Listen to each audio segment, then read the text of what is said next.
তেওঁক সুধচোন আমি ভিতৰলৈ সোমাব পাৰোঁনে? তয়ে শুন। হ'ব ময়ে সুধি আছোঁ ৰ। দেৱী শুনাচোন, দেৱী শুনিছানে? দেৱী শুনিছানে বোলো? অ' এইটো তোমাৰে ঘৰ নেকি?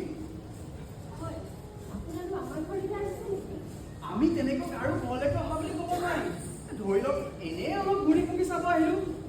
আমি ইয়াৰ ঘৰ দুৱাৰবোৰ চাব খোজোঁ। আৰু ইয়াৰ মানুহবোৰৰ বিষয়ে আমি অধ্যয়ন কৰিব খোজোঁ। প্ৰথমতে মই আমাৰ পৰিচয়টো দি লওঁ। তেওঁ হ'ল ৰংগন, উজ্জয়িনী নাট্য কেন্দ্ৰত নৃত্যৰ অভ্যাস কৰি আছে। নাটক ৰচনাতো অভ্যাস আছে। আৰু এওঁ হ'ল সংগীত। আমাৰ সেই একে কেন্দ্ৰতে মৃদংগ আৰু বীণা বাদন শিকি আছে। বৰ ধুনীয়া প্ৰেমগীত লিখে। আৰু এতিয়াতো গদ্যও লিখিব লৈছে।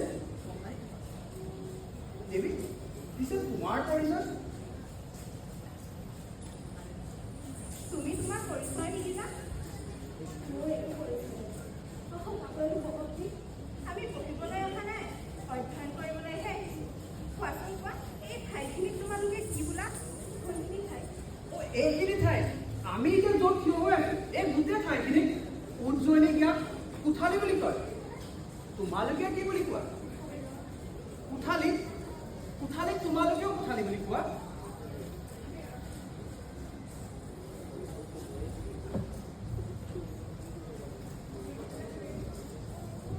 আৰু ইয়াত কলহ, কোঠালি কোঠালি, কলহৰ কলহ। কোৱাচোন কোৱা,